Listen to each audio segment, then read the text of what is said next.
Hello everyone, Pat Dana MMA back with some more DWCS breakdowns. I know I'm very late this week, so I do want to apologize to everyone and get right into my breakdowns because I do not have any time to waste here.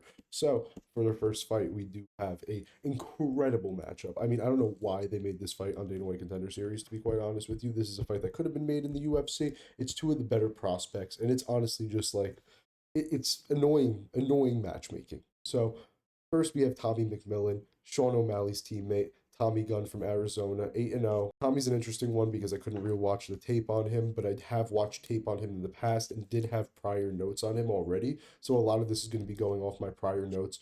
He has all finishes, 5 by submission, 3 by knockout as an 8-0 pro. And in his career, he has just never passed the first round. He's finished every fight in round one. I was able to watch his Dumar Roa fight recently, and he just ran through him like he did, similar to a lot of his previous opponents. As you see here, he had a 3 fight streak of guillotine choke finishes.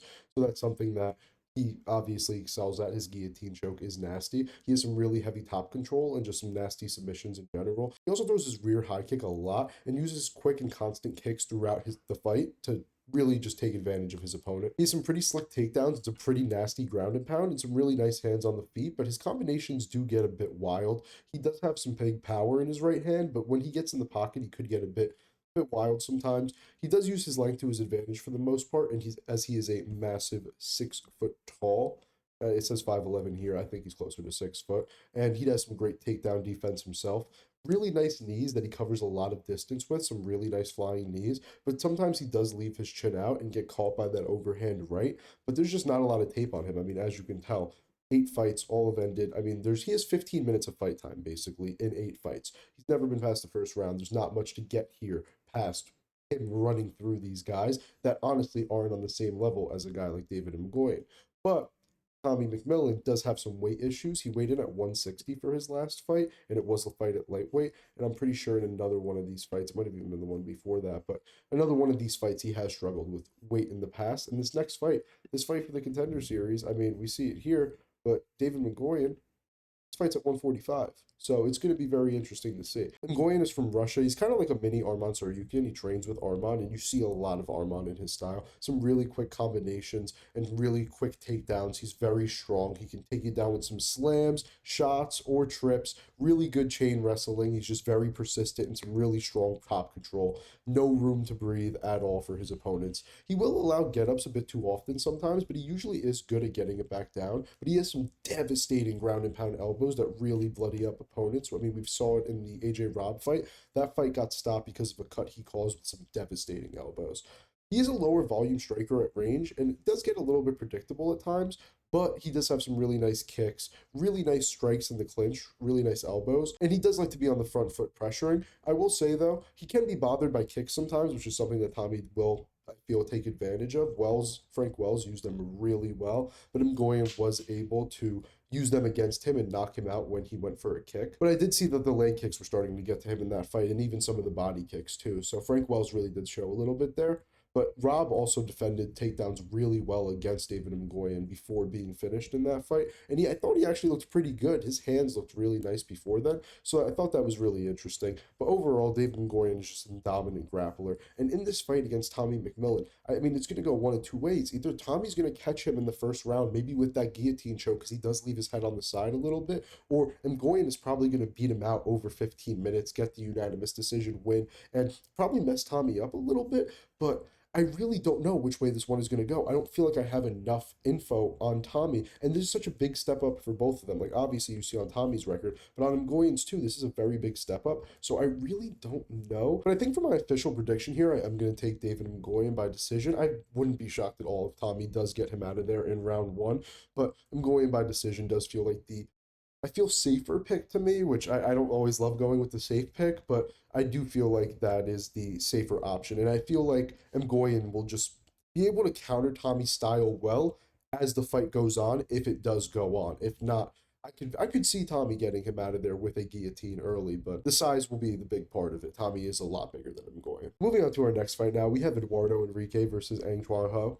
So Eduardo Henrique was on The Ultimate Fighter earlier this season. You might be familiar with him. He was on Team DC and is actually now being coached by DC, 14-2 from Brazil. And he's an animal. I mean, he came back over to LFA after his Ultimate Fighter loss to Joseph Morales, who eventually went on to win it, and he was able to KO Devon Loze in 2.5 minutes, 3 minutes, and it was a very devastating knockout in that fight. Showed off his power, showed off the improvements he's made in his grappling defense, which was the big thing coming off of Tough, because Joseph Morales kind of just took him down and manhandled him. I mean, he got him in a bad spot early, got him on his back, and Chapelin just really didn't look like he knew what to do, which isn't the Chapelin we know, because when we saw him fight Cody Davis, he was using his grappling and his grappling defense really well, even set up some of his own grappling offense there with his grappling defense. So I want to say that was just a fluke performance on top for Eduardo Henrique. He's just a dominant striker, devastating. He's very unpredictable, throws hard and throws a lot. He has some very fast hands, a strong jab, and he'll just start winging bombs. His hands do stay a bit low when firing, but honestly, he has a really nice chin. And he just makes opponents pay a lot for being in awkward positions. If you mess up and you're in an awkward position for 1 second too long,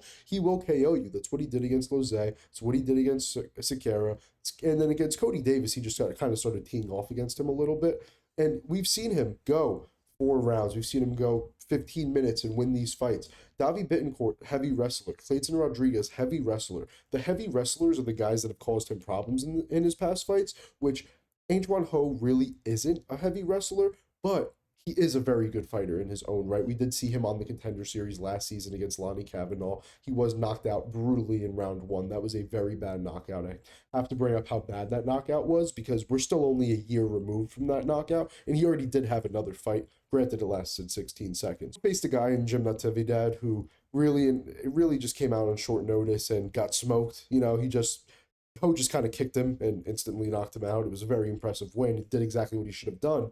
But, I mean, the level of competition is the level of competition, you know? He was very quick with a lot of feints. He has some awesome combinations and uses the kicks to establish and control range. He has some quick and powerful head kicks and some nasty front kicks, and he throws very hard, very early. Has a very big right hand. It's a really good footwork and strike evasion, but he does have a take one to give one style a bit too much, which I think is what costed him against Kavanaugh in this fight.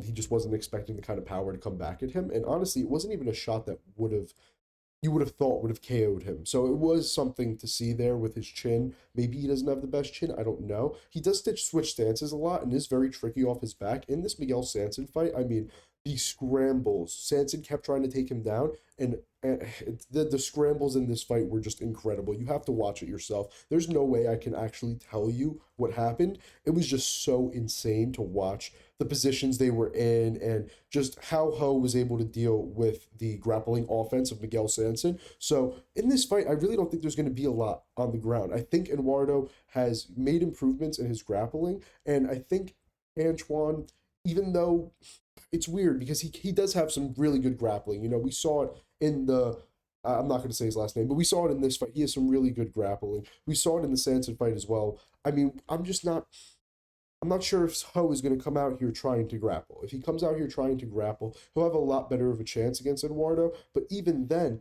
guys who have been great grapplers in the past, like Cody Davis, did that and weren't successful. So I don't know what happened there against Joseph Morales, but that was just a really, really rough performance. I don't know if Ho really has that dominant of a top game and control to really do the same, but I could see him mixing in the wrestling here and really making this a tricky fight for Chapelin. I do think I still lean Chapelin by KO because of the power that he packs in his hands, but also I can't take for granted the fact that Chapelin has fought now on August 22nd and will be fighting now again on September 2nd and fought on The Ultimate Fighter. So this will be his third fight in, 3 months, maybe 4 months. So he has been very active. That could either be really good for him or really bad. Apparently the weight cut was an issue on The Ultimate Fighter. So the fact that he's back here weeks after his last fight already taking another, maybe the weight cut's not as big of an issue now that he's been working with DC.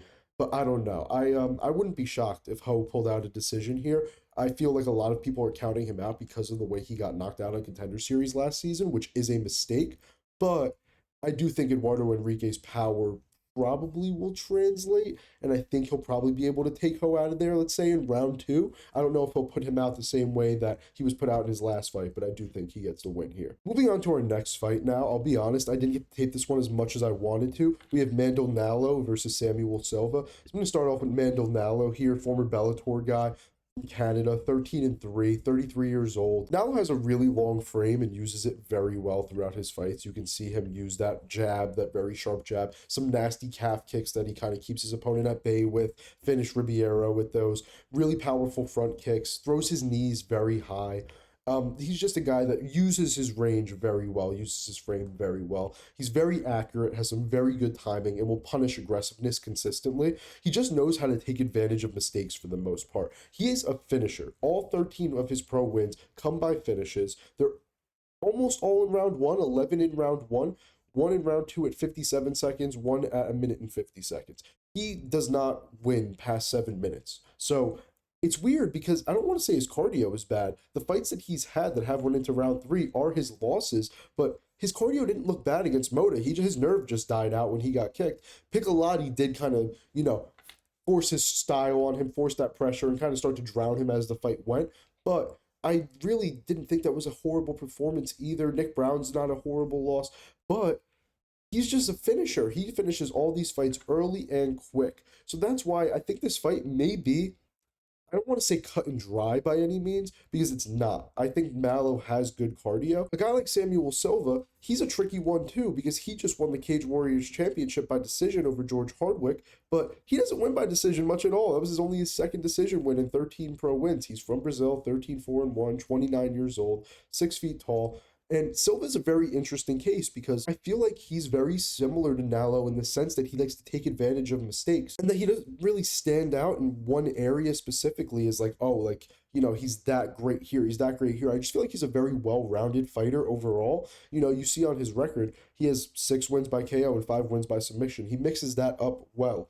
And I do think, we've seen the submissions earlier on in his career. Now he started to use his hands a bit more. I don't know with Samuel Silva, though. He's a very interesting case. He has a quick popping jab. He's fine fighting off the back foot, but when he plods forward, he'll sometimes just plod forward without much of a plan, throw a kick in close range, and then, run away. It's a little weird sometimes. He does throw a lot of kicks, and he likes to just kind of tap his opponents up and hit them with, good timing and not use full power all the time. Against Anderson Ferreira, he dropped him with a right hand that showed a lot of power, but I think it was really a lot more timing than anything there, and it was a really well-timed punch. I do think he has a bit of a questionable chin. We saw he got knocked out in 43 seconds against Guilherme Duin, and he did get knocked out against Elvis Brenner. Not a loss to hang his head on at all, especially that early in his career. These 2 losses otherwise were decision losses, so he doesn't have much of an issue. In his last 11 fights or whatever, he's only had 1 loss. So he is very much improved from the version that started 3-3 in his career. But Ferreira did crack him a little bit, and I thought he did struggle with consistent pressure and pace a bit when I was watching him. I didn't get too deep into his tape, to be quite honest with you. Some of these were really hard to find as well, but I honestly didn't watch as much as I should have. But with that said, a guy like Samuel Silva, he didn't stand out to me in any area. And you can kind of say the same about Nallo, but I just feel like Nallo is a bit more ferocious with certain things that he does. I feel like Silva might give him certain chances to maybe get the finish more than Nallo's going to give him chances to. I feel like Silva's best chance is to extend this fight, and we haven't seen him extend the fight too often. We did see it against Hardwick, but even that fight was a little bit strange. So I think I like Nallo here, probably to get the round 2 finish, maybe some weird submission, some weird TKO, because he always finishes these fights by different methods. You see the rear naked choke a lot here, but it's the way the fights go are so different most of the time. It's very weird. You have to see them to know what I mean. He really just fights to his opponent's disadvantages a lot, and he's very good at doing that. So with that said, I do think I like Nallo here, maybe to get the second round TKO, maybe even a decision here, his first career decision, because I could see Samuel Silva being really tough, but I don't know. This fight is really weird to me, and I don't have a great read on it at all, to be honest. Moving on to the incredible co-main event. I am so mad they made this matchup. These are 2 of the better middleweights on the season, in my opinion. We're going to get started with Theo Haig here, 6-0. In San Jose, California, trains out of AKA. He's 29 years old. He is a dominant grappler. Theo Haig is a joy to watch on the ground. He gets a bit wild with his striking sometimes, especially in the pocket, but he does use his punches to close range well and has some really quick hands and pretty nice straight punches, to be honest. I will say he can get caught by the uppercut sometimes, and I will see some moments there where he kind of moves in like Pico, kind of like his with his hands down and like kind of shuffles, doesn't know what he's doing, and I didn't like to see that. I felt like I saw that a couple times on his tape, and I was like, ooh, like, we got to definitely fix that. But other than that, his grappling is incredible. Really nice single and double leg takedowns with great timing. He looks for them early and often. He gets to the back very quick and easily. Really nice rear naked choke. I mean, you see he's gotten it in his past couple fights. He likes to get to side control. He can either move to crucifix or mount from there, and he likes to switch that up and kind of confuse his opponents. And he uses his punches and submission attempts to transition very well. Really nice ground and pound. He's kind of peppering, but with a lot of power. There are times where he'll just jump guillotine, but he can keep his position if he does lose the choke. And he just does some great work from mount and just great work on the ground overall. I mean, in the Dylan Diebitz fight, he just kept hopping on his back until he got that choke. Marcus Gaines and Abdul Gaziev just kind of got smothered and ran through. Same with Walmsley. I mean, he's just a very, very impressive grappler. He's never went past round 2, though. Only one of his fights went into the second round, and he's never really been extended to that point, which against a guy like Cezary Oleksiejczuk, who has been extended multiple times, it could be scary to see.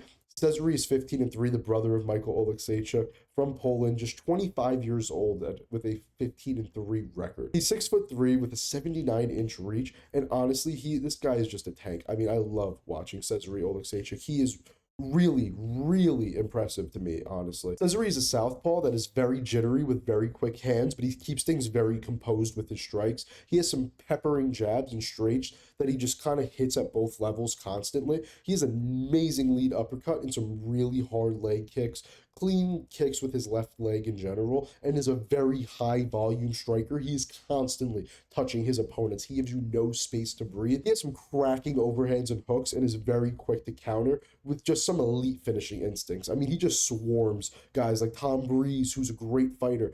Peter Struess just swarmed those guys. Chris Fishgold. Like, when he smells blood, he is an elite finisher.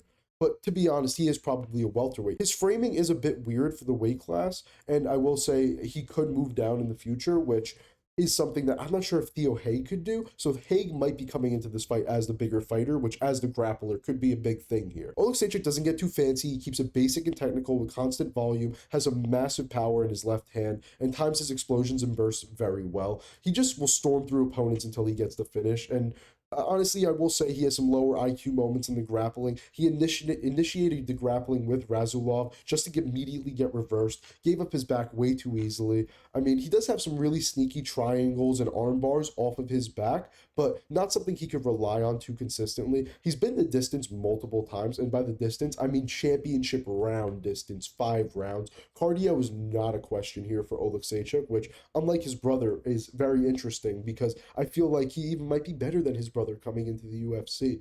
He's some really nice striking defense too. I think he keeps his hands high most of the time.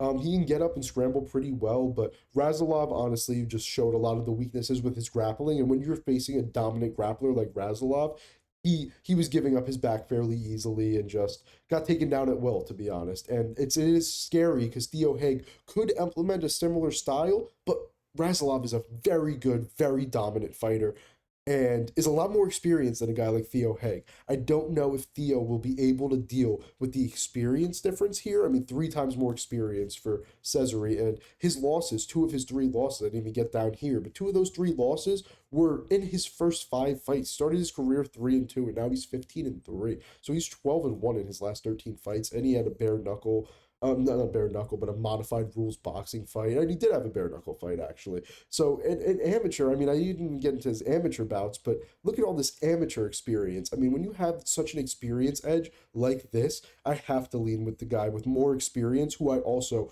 really do think is a legit and fun prospect. So, give me Cezary Oleksiejczuk here by second round knockout, I want to say. I want to say that Theo is going to be really tough, give him a lot of issues, and may even jump on his back a couple times. Make this fight very fun and very interesting. It wouldn't surprise me if Theo did get the win, but I do think Cezary is just going to be too much experience, too much power in his hands for a guy like Theo Haig at this point, who I do expect to be back on the Contender Series and probably be in the UFC very soon. Moving on to our main event here, we have a really tough card of picks up to this point. This one is a little bit easier for me.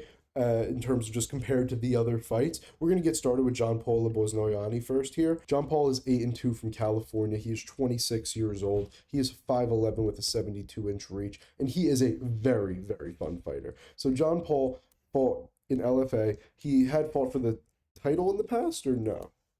Yes, he did fight for the vacant LFA lightweight championship against Jacoby Jones. I don't know why this doesn't have the title symbol on Tapology, but he's a southpaw, but he fights in both stances. He has some nasty clinch strikes and some really nice dirty boxing, really nice front kicks to the body. He'll jump in with that straight left hand, a great jab, and some really nice left high kicks. And he'll just always tap that league leg. His kicks is where he excels on the feet. He is a very kick-heavy game and does a lot better with his kicks. Victor Kuix, he beat nearly just kicking on the feet for 15 minutes, to be quite honest. And he does pressure very well, but knows when to disengage, and he fights really well on the back foot as well. Grappling-wise, I do love Jean-Paul's grappling. That's where he really shines. He has some dangerous submissions off his back, some really nice triangles like we saw against Keegan Genrich, some really nice heel hooks, really nice get-ups off his back. And I will say, though, he can be taken down on some pushing takedown attempts, like we saw Keegan Genrich get him down there, and he'll struggle with some rushing blitzes and duck into bad spots at times. He does have some sneaky power, though. I mean, he made Walmsley do the chicken dance, and he is patient when finishing. He has some very strong ground and pound and will honestly just take his time and pick his shots and get that finish. He scrambles very well. He can keep submissions locked and even switch them mid-scramble like we saw in that Caleb Hall fight, and he gets super creative with his submissions in general. I mean, that scarf hold arm lock was one of the cooler submissions he could have pulled out there. Now, an earlier loss to Spike Carlisle doesn't really raise any concerns for me, but the loss to Jacoby Jones was interesting. He kept pushing, but he did get boxed up and cut up by Jacoby Jones, and he was losing that fight clearly before the ref stopped it. The ref actually stopped this one before the doctor stepped in. It was because of the cut, but the ref didn't even consult the doctor. He just immediately jumped in, which was interesting to see. But I think with good volume strikers with nice takedown defense could definitely cause an issue for him, but I'm not too sure if Jack Congdon will be just that. At 7-1, Congdon is from Massachusetts. He's been fighting over in the New England MMA regional scene with all finishes in his 7 wins, which, I mean, on the New England regional scene, you better have all finishes because this isn't a great regional scene, to say the least. I think Congdon is a bit stiff, but he does have a very good reach and has some nice counters. He's a very kick-heavy fighter. He uses a karate style and uses a lot of side kicks and just a lot of kicks in general. He boxes more in southpaw when he does, but he's kind of very clunky and moves a bit weird because of that stiffness. He did eat a lot of body kicks in this fight against Davis, and he's not a very clean boxer overall. He does have some really nice body shots, though. It's actually one of my favorite parts about Congdon's game is his body shots. He'll just rip those hooks to the body, but I don't think he has great striking defense. Davis was tagging him up a lot in this fight. He'll throw a lot of spinning wheel kicks like with that karate style, but he'll slow down really hard after round 1. He really only fights in these bursts after round 1, and Zach Davis honestly might have been on his way to finishing Congdon. He opened up a very, very big cut on Congdon and was probably close to getting the doctor called in and just got knocked out. He made a big mistake and got knocked out. In the Piersma fight, though, we did see Congdon kind of just get smothered with the grappling. You know, he has decent first-level takedown defense, but he'll be pulled down and held by stronger opponents, which is exactly what Piersma did in that fight, and he just kind of chain wrestled when he did get up. Congdon was able to get up earlier on in the fight, but as it progressed, Congdon was just kind of getting laid on heavy and smothered, and when he did try to get up is when he got choked out in that fight against Jonathan Piersma. You see a couple of these finishes here by rear naked choke. He hasn't gotten any of the hooks in any of these finishes. I mean, Ali Zebian was like, that was such a bad, weird finish, and you see he fights guys like Paul Teague and Jay Ellis, who are the regional MMA Massachusetts like standout worst fighters. So I mean, a lot of the level of competition just isn't here. At least John Paul's losses are to a former UFC guy, a former DWCS guy, an LFA champ, you know. So just level of competition-wise is a big difference here. And I do like Jean-Paul Lebosnoyani here to win by either submission or decision. I could see Congdon being tougher than expected and putting up a big fight and just kind of thugging it out until it hits the bell, but it wouldn't shock me at all if John Paul's submissions were just way too tricky for him and that he was able to catch Congdon in a sub and just get him out of there as soon as it did hit the ground, because honestly, I really like his grappling. He is a very slick grappler. And honestly, now that I talk about it more, he'll probably find a way to get Congdon out of there by submission at some point in 15 minutes just because of how slick his grappling is. So yeah, I think I like Jean-Paul Lebosnoyani to win by submission in this fight. Probably in round 2 is where I'd lay my guess, but it could really be in any of them. And I wanted to thank everyone for coming and watching my Week 4 DWCS breakdown. I hope you all enjoyed. I know it was a bit of a quicker one again, but I'm not trying to keep these long while I'm in Vegas. I may even skip the next couple weeks while I'm still here, because this did take a lot to do and did take a lot out of me to do. So we will see, but I want to thank everyone. Please like, comment, and subscribe if you enjoyed. And I hope to see you all again next week.